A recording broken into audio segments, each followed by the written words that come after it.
Good morning. Thank you for observing the service recorded for September 27th of the year 2020.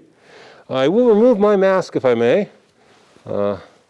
Mask made for me by Lori Hitakayama and a little brace, keep it off my face, given me by Kathy Kumagai. But right now it's just Alan Goto and I in the Hondo, and Alan's 30 feet away and he is masked. So I will lead the chanting if I may.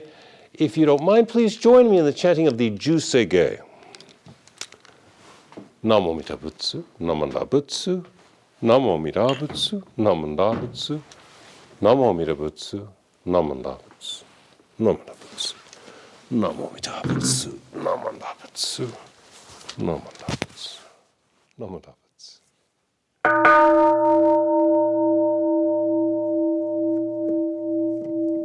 Busatsu, Daimuryo, Jukyo, Juseige, Gagon sho Thegan Hishimu Jodo Shigan hu Mandoku Theifujo Shogak Ga Omuryoko Uidai Theishu Futhai Sho Bingu Theifujo Shogak Ga Shijo Bundo Myosho Jippo Kukyomi Shomon Theifujo Shogak Ryokujin Shonen Joeshu Bongyo Shigumu Jodo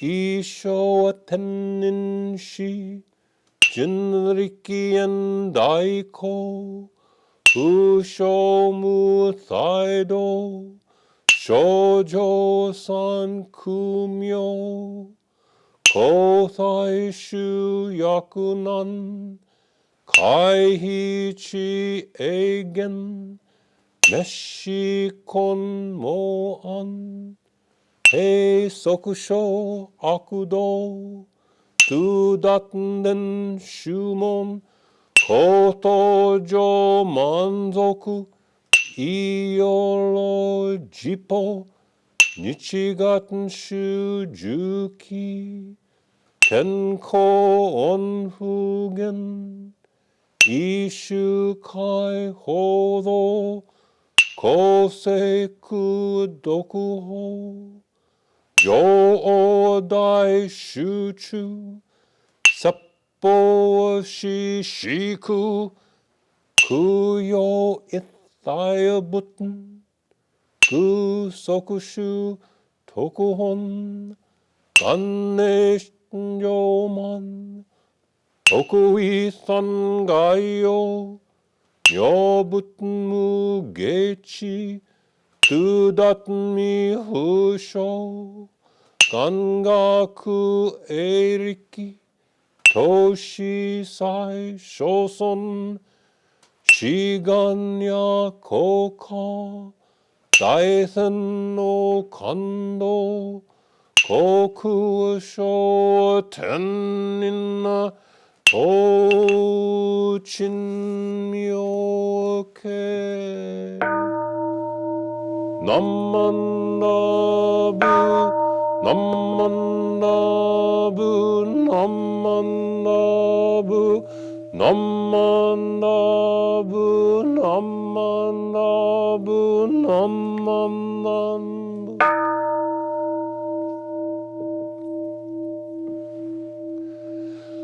Ganiya Shikudoku Byodo Sei Isai Don no Nai Shin Onyo On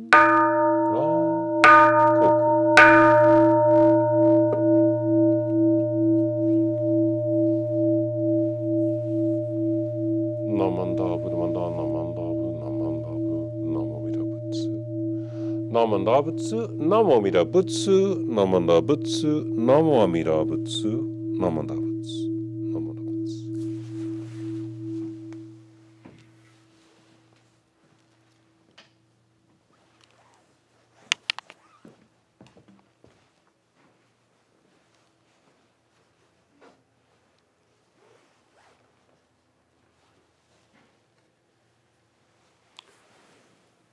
Namo Amida Butsu, Namanda Butsu, Namo Amida Butsu, Namanda Butsu.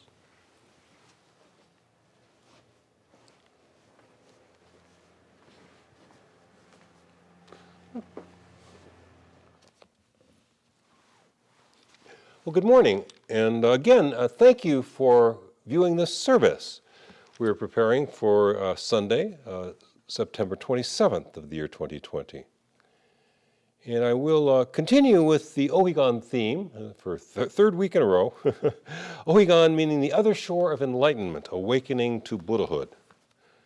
So why do we want to go to the other shore? Well, in order to obtain genuine freedom and a kind of lasting happiness. In order to begin a renewed and refreshed life in which there is a heroic adventure. I often say this sort of thing, and it might strike you as too sweet, but maybe this is the part I take from Renyo Shonin, the positive approach, a concrete approach, coming at it from another angle. Renyo Shonin went so far as to say that the afterlife is blissful eternity. Shinran never quite put it that way, but using images very concrete, it's going to be okay. We want to go to the other shore, perhaps in this life, perhaps in the next, if we perceive how much suffering there really is here in samsara, here on this shore. How much suffering and how much tedium we are burdened with on this shore, in this unenlightened way of living. This morning I'll just mention one major cause of suffering in our lives, and that is death.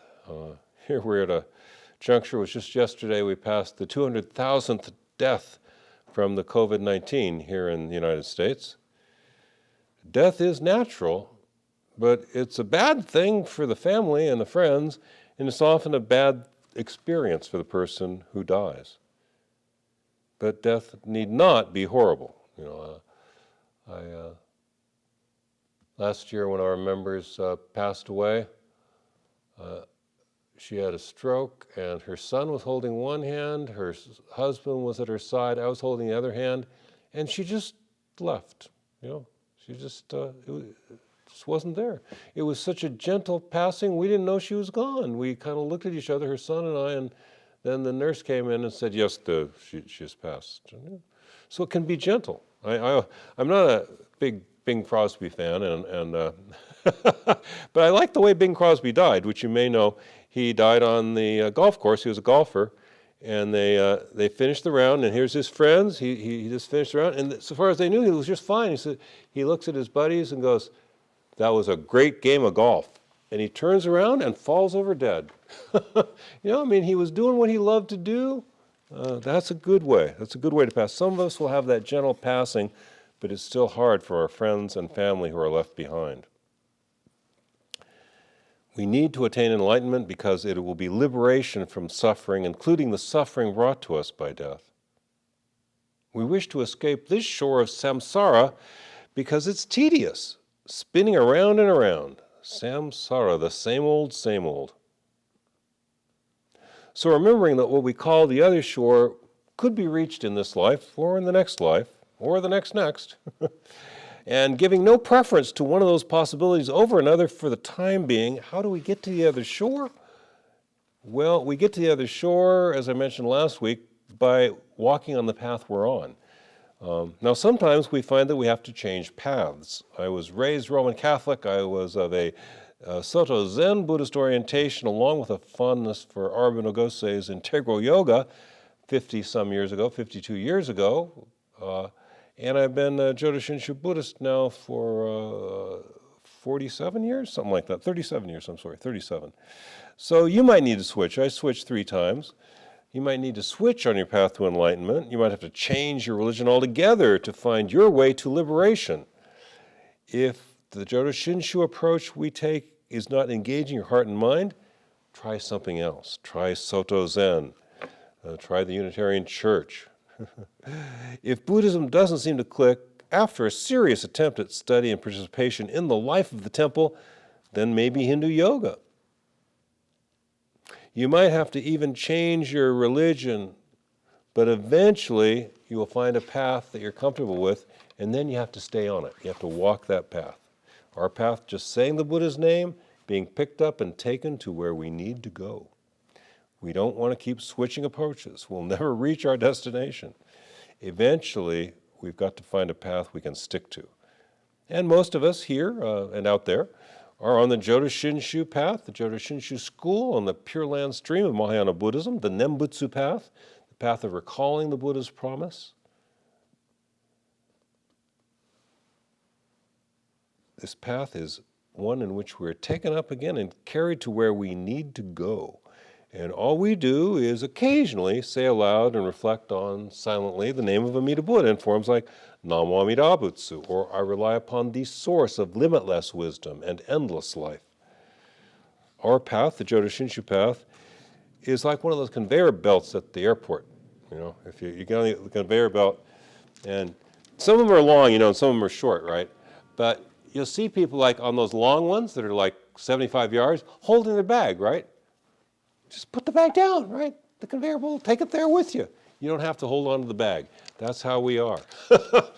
Jodo Shinshu is a process of telling us to put the bag down, put it all down, let it go. It's going to be okay. We will one day get there. We are being carried where we need to go. Mentioning briefly the Six Paramitas again, the perfections of Buddhist living, the way that the advanced practitioners get to Buddhahood, the nature of awakening that we can understand, and the virtues that we might be able to ourselves embody in some small and partial ways. And those are, of course, dana, selfless giving; shila, wholesome behavior, wholesome conduct, I spoke about last week; kshanti, endurance, patience. I'm going to talk a little bit more about that today. Virya, making a serious effort; dhyana, coming to composure in the mind, body, and emotional life; and prajna, wisdom, insight. These are the perfections, these are the ways of going, this is where we're going.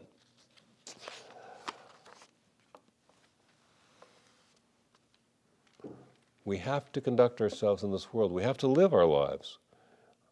We have to figure out what, in our specific, fleshed out situations, we must do, day after day, moment after moment. Shinran says, you don't take poison just because there's an antidote. The problem is we have a whole world full of people that don't know what the antidote is. I remember a case about 10 years ago in Orange County. A little 10-year-old boy brought a handgun to school. Nothing bad ended up happening. Nothing really bad happened. But so he had the handgun, and the teacher's coming, it might be throwing his head, so he threw it on the grass. Well, his friends are there, they don't know what to do, so one of the boys sits on the gun. Well, the teacher knows they're hiding something, says, what are you hiding? Let me see it. So it all gets straightened out, But the thing is, that poor kid, the friend of the boy who brought it to school, didn't know what to do, right? That's my friend. He had this thing. He's not going to hurt anybody with it, but if I tell the teacher's there, it's there, he's going to get in trouble. What do I do, right? When I was that age, I would have no conflict, right? I would go tell the teacher, there's a gun. Jimmy brought a gun. It was because everything seemed clearer back then, right? I felt I could trust the teacher. She'd be fair about it. But now the kids don't know, What if I tell the teacher? She may be unfair to Jimmy. His dad might go to jail. They don't know what to do. So moment by moment in our concrete situation, we've got to figure out what to do. But today I want to talk a little bit, I talked about that last week, wholesome conduct. But the third paramita, endurance, patience, this is one that Shinran tells us will develop naturally by our trusting in the vow. Just occasionally saying the Buddha's name in forms like Namo Amida Butsu, Namanda Butsu, Namo Amida Butsu. I rely upon the source of limitless wisdom and endless life. Just occasionally saying this or thinking these visions of the Buddha's land tends to pull us out of the darkness into these paramitas. And Shinran says, just turning our hearts and minds back to the promise, the fact there is a promise, the fact we are cared about, that this will allow endurance, kshanti, patience, and also gentle-heartedness to flow forth naturally. The vow of universal liberation is a promise to assist and lead all suffering beings out of the darkness and into the light, out of suffering into joy and goodness, out of confusion into clarity. The vow is real. The promise is real. Relying on the promise will change us. Relying on the promise will lead us into this way of living we see in the Buddhas. Patience, giving, wholesome, decent living, a bit of composure, a bit of wisdom. We will do this. We will work this out. We will one day. For now, if you will, in closing, please join me in Gassho and placing our hands together in a posture of respect. And those who wish to, please join me in saying the Buddha's name a few times, remembering the promise for all beings that lies behind this simple saying of the name. We rely upon the source of limitless wisdom and endless life.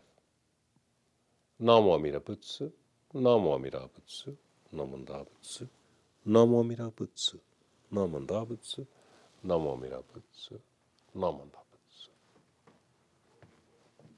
Thank you very much.